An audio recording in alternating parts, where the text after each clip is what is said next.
What's up everyone, it's Wayne Nito here from the Baza Bros. In today's exciting video, we're going to be building a TV stand slash indoor garden. We've kept material cost and tool cost to a very minimum because I am reusing some material, repurposing, and as well as really using simple techniques to create things like our joints rather than more sophisticated methods that may require more specialty tools, aka higher cost, right? So let's go over some details. Before we start, please don't forget to subscribe, click that bell, and like the video. Let's get to it.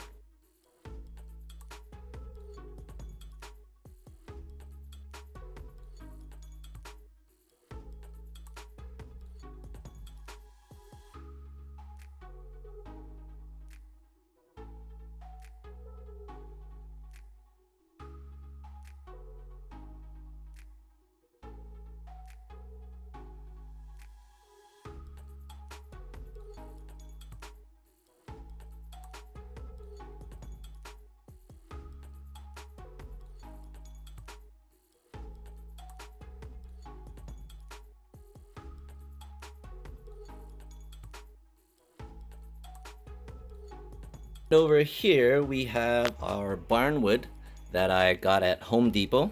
So these already come in a kind of like a whitewashed finish.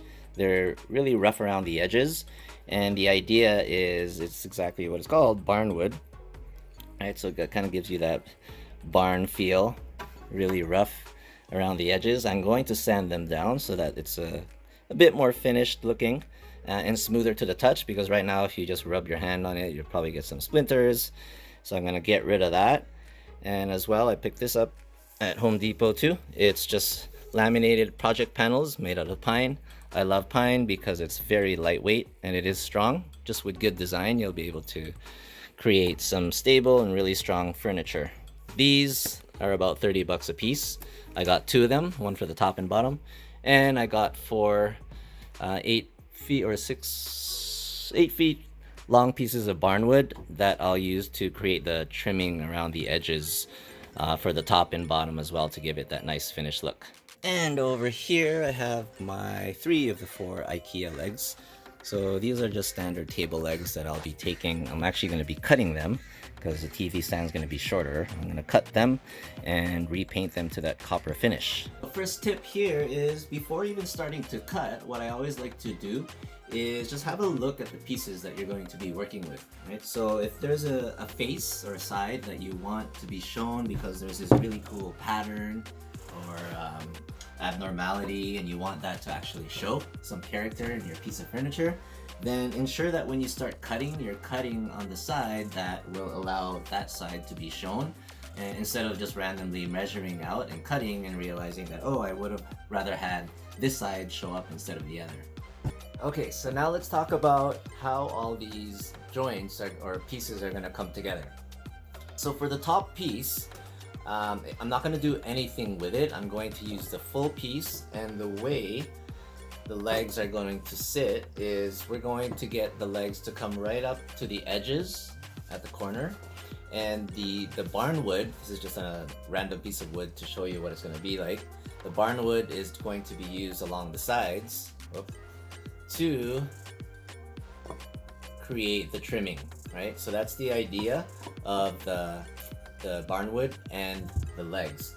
Now for the bottom piece, what I'm envisioning is I'm going to put the legs in the same place, but now I have to think about how I'm going to create a shelf that is going to make use of these drawer rails.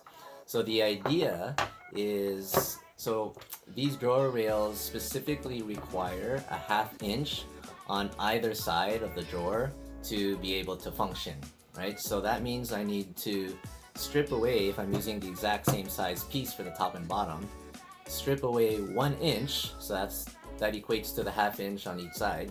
1 inch, cut it off, and scrap it, right? The remaining pieces is what I'll use for the actual sliding drawer, as well as the little end pieces that I'll wedge in between or after the drawer rails and right to the edge. Right, so to give you a picture of how that will look, the idea is that I want to bolt these drawer rails right onto these legs. So we're gonna go over also drilling holes into these steel legs. That way these drawer rails will just be resting from one leg to the other, and will create more stability by actually wedging in one of the remaining pieces of wood, which is going to be 2 inches. And I know that because the diameter of these legs are 2 inches. So that means it has to be the exact same measurement or width that goes along from leg to leg. That's going to be 2 inches. We're going to have the 1/2 inch, which will allow for the rails to be bolted on in between.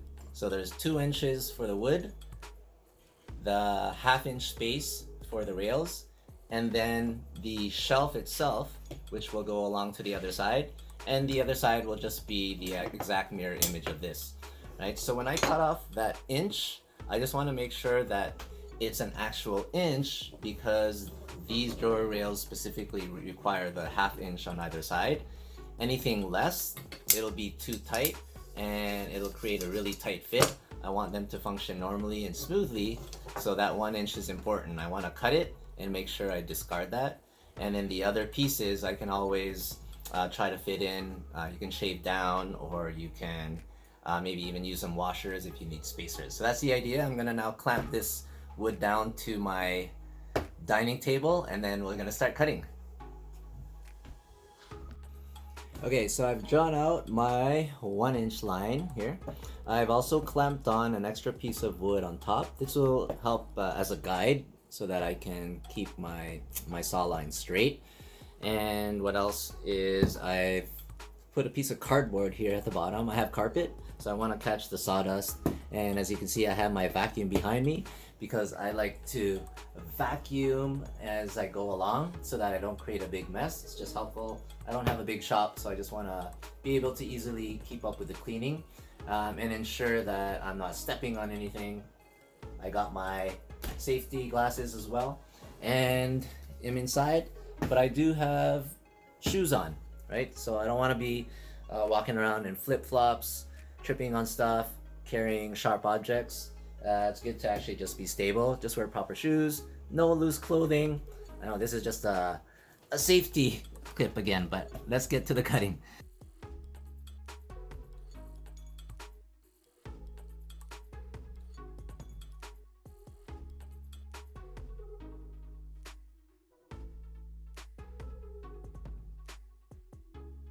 So for the legs, what I'm going to be doing is just going to give a quick sanding using my flapper wheel drill bit here. So I'm just going to give a quick sanding before I put on the paint, and then I'll also be cutting the leg to length and putting on that nice copper coating.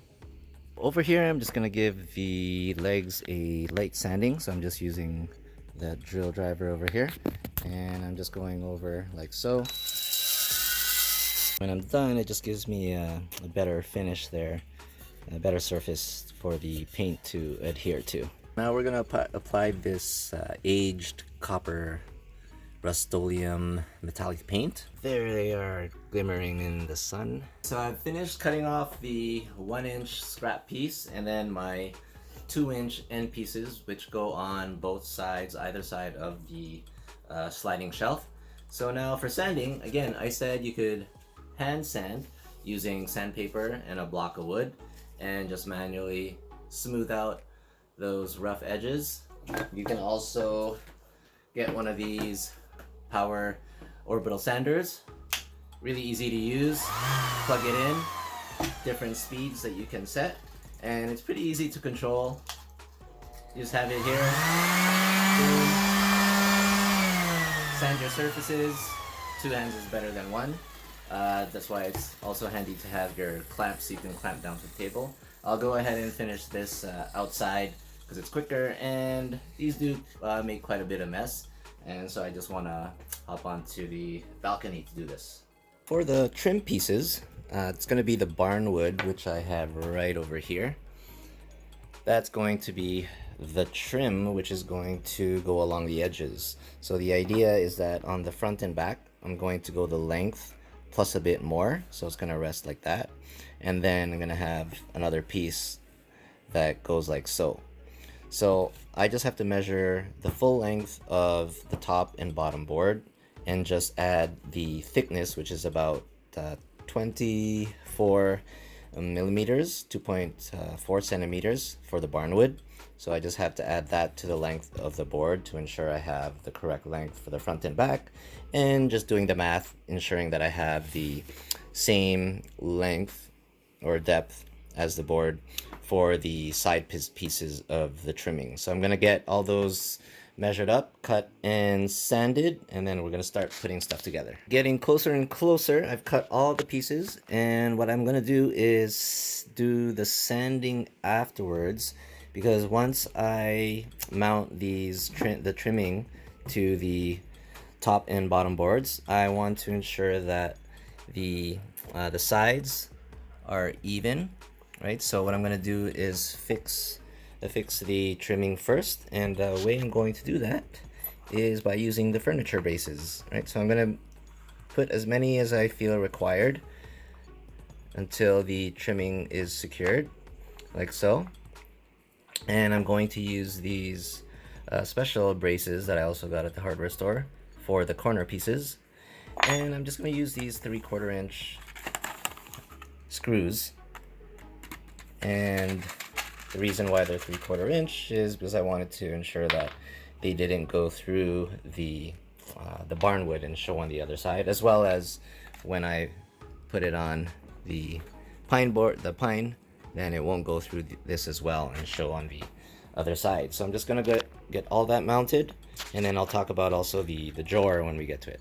So I've got the first trim piece here on the panel, and the back lines up very nicely right there. But what I'm going to do is just give a little sanding to this portion right here, just so that when I put the front trim, it lines up nicely, right? So I'm just gonna sand here before I put the next part. It's time to cut the legs to length. So I've chosen that it's going to be 20 inches in length. That's going to account for the height that I want the bottom piece to be, as well as the plants that are going to be sitting on this shelf. So I'm going to account for a few inches of soil, and then from there the plants, I googled that they need about between 12 and 30 inches between where the plants are and the grow lights. So I've chosen 12 inches, and then I added to that the height of the ballast, so that's about 2 inches. In total, that gives me about 20 inches of space that I want to have made by these legs. So I'm gonna use a hacksaw. I didn't mention this saw at the beginning of the video, but this is a saw that has a special blade which is actually meant for metal. So this can cut through these legs, and it's because the teeth are very fine. And so unlike wood where the teeth are bigger, these ones are very fine, which allows you to smoothly cut through metal. So I'm going to be using this hacksaw, and it's the same idea where you're just using a gentle pressure, and I'm going to use the handle at the front there, and as well as the main one there. And it's just a nice back and forth motion that you're going to use. And you'll see here, if I zoom in right or focus in on the piece of metal, you can already see there. I started it a bit, but that's how it's going to start to make a groove, and then eventually it'll cut all the way through. I'm just going to finish off all of these pieces of leg. You'll see that I have it clamped here onto the table. You do need it clamped because both hands are going to be needed to. Quick note, I don't really like the idea of these metal particles flying around indoors, so while I'm okay with cutting wood inside and vacuuming it right away, I just want to be extra safe, I have my goggles, but I'd rather finish this off outside. So something to consider when you're cutting metal, because you never really know where those metal particles are going to end up. You don't want it sticking into your carpet. So I'm going to finish this off outside. Finished one of the legs here. It's left it with pretty sharp edges, so you really want to be careful with those edges there. Now to smooth it out, there's two ways that I'll explain. The one is I actually don't have a manual tool to do this. It would be a metal file. So it's basically a shaft looking tool that you would use to just keep filing the edges here and to smooth it out, to remove those sharp edges. But I actually have this Dremel tool that I've had for quite a while now. It's a pretty handy tool that you can drill, create holes with, buff out edges. So this one is also relatively inexpensive. It has all these cool accessories that you can use to buff and remove rough edging. So I'm going to be using this accessory right here, which is meant for grinding out and smoothing out, and it's something that you can have in your repertoire as well. Okay, so I'm gonna let you in on a secret that I decided to just use my manual miter saw to help me out with these metal legs. It's totally doable. I've cut metal legs like this before just with this hacksaw, right? But it just takes a while, and as well, you really have to focus on ensuring that it's straight. For this one, I just wanted to try out because I already had this miter saw that I found on Facebook Marketplace for free. The setup here is pretty simple with the clamps. I just have all my all of the legs clamped up to the miter saw, and how this works is it just provides a guide without you not having to focus too much on keeping it straight and just maintaining that smooth movement. So I'm gonna do this and show you guys the full cut of this one leg. Alright, so let's see how this thing works. Just trying to find my safety glasses here. I'm gonna turn the vacuum on as well, and you'll see that with nice, even, smooth motion, this thing will cut right through that steel leg, and in no time, we'll have it at 20 inches. Here we go. You see there's just one little part there, so that just bends and snap. A few folds. There we go. And I'm just going to smooth out those edges, again being very careful. That's really sharp, and I'm trying to catch all the dust as well, not letting that fall onto the floor. Alright, so I'm just here outside, just going to quickly show you the process, not the whole thing, just the start of it, of using the Dremel to smooth out the edges of the legs. So I'm just going to turn this on. Again, power tools, you just got to be careful.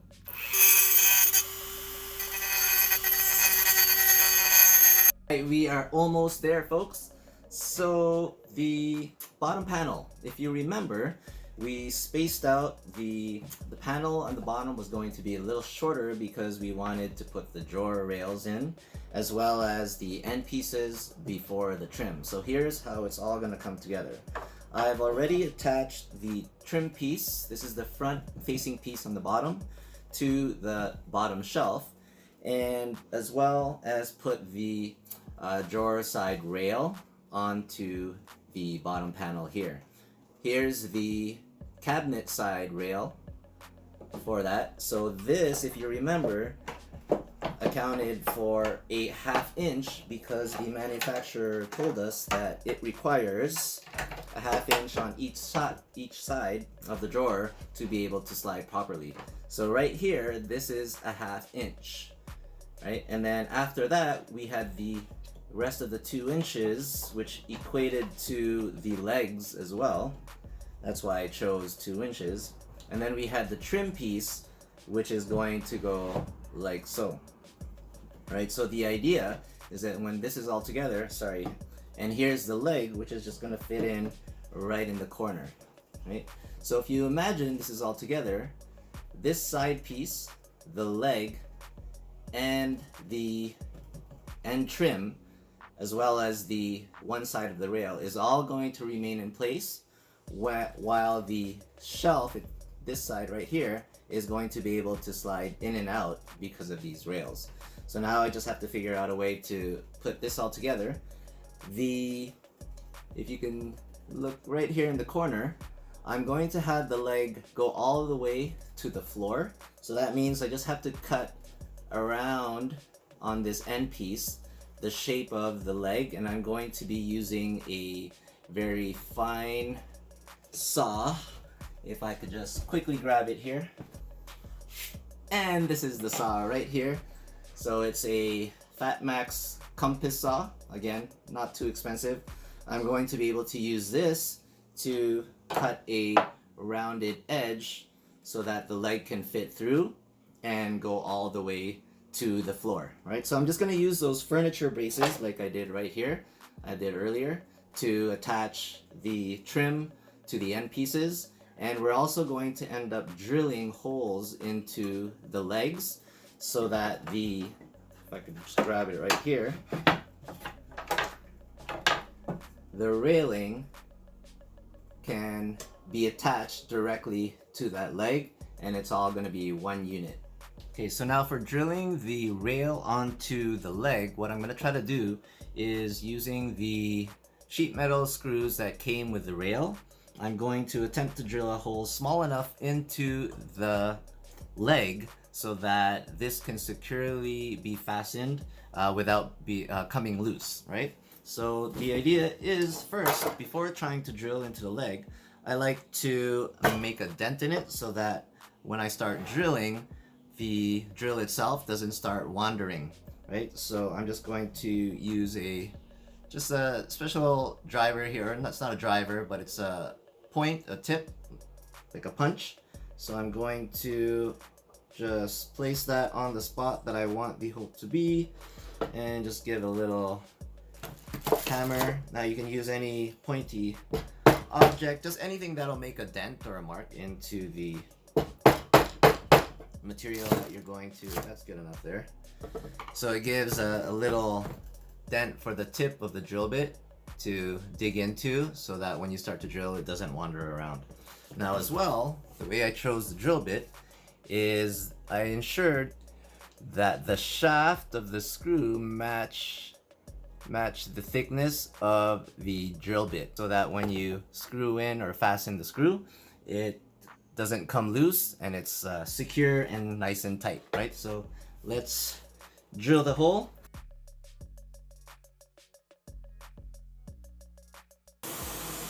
Nice hole for the screw. So to give you an idea of how I cut the semicircle, what I did was, just using my saw, I cut a few lines from the end right to the semicircle.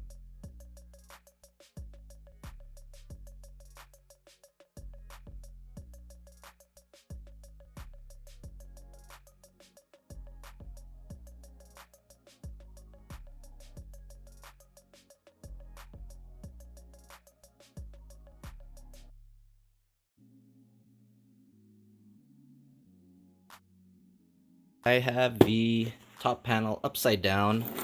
I've assembled the side piece, so these are the legs, again upside down. Here are the rails attached to the legs, as well as to the wedge in between the end piece, and then the trim at the end. And it's the same way we've fastened using the furniture braces underneath. We are going to fasten the legs to the top panel. The way we're going to do that is we're going to use these carriage bolts. We're going to use 2 of them, so we're going to drill through the front trim, 1 and 2 holes per leg, and it's going to go straight through the legs. So we're going to drill a total of 4 holes, 1 on each, or 2 on each side, so that these bolts, carriage bolts, can go right through.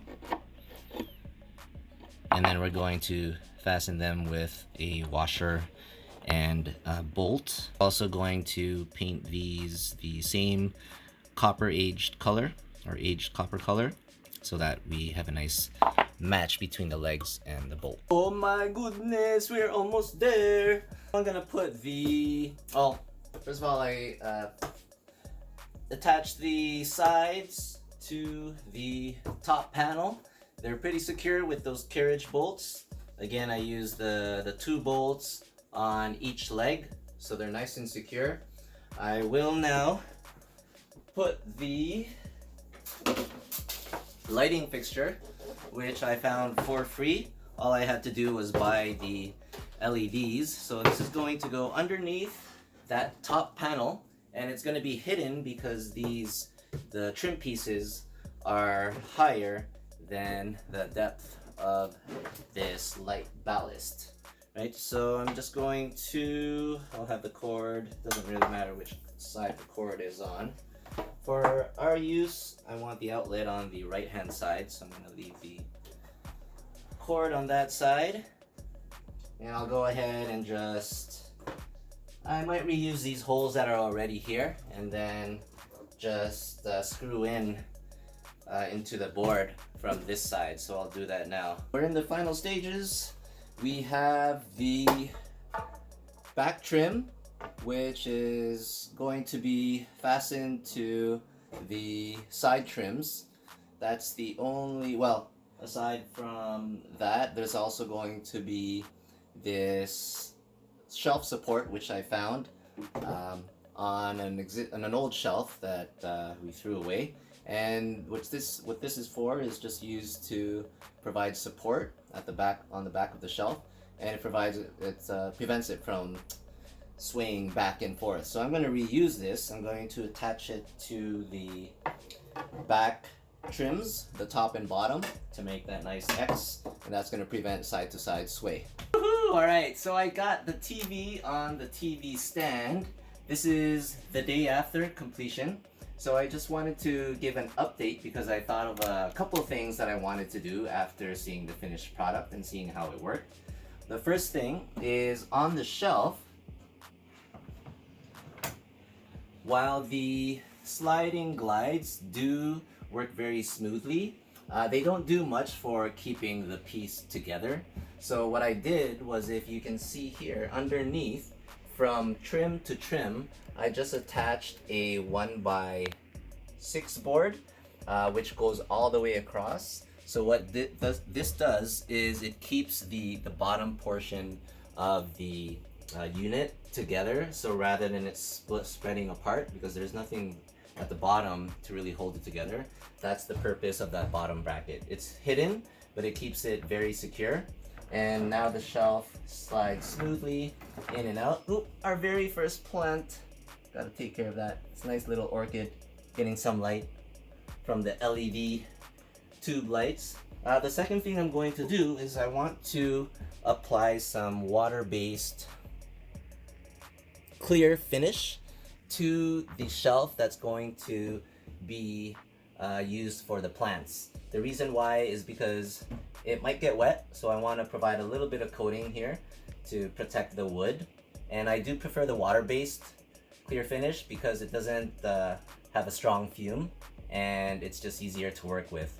It might not be as shiny, but it does provide this one provides a nice warm amber finish. I've used it before. It looks really nice, and it's just easy on the scent. Now the other thing was, the top. I actually like the unfinished look, so I'm just gonna leave this bare for now. I'm not gonna put any clear coat finish on it. Just leave it as is, see how that goes. And I'm really excited to make use of it. So now we have the plants underneath, nice wide surface on the top for the TV stand. Let us know in the comments if you have any questions. Again, please don't forget to subscribe, click that bell, and like the video.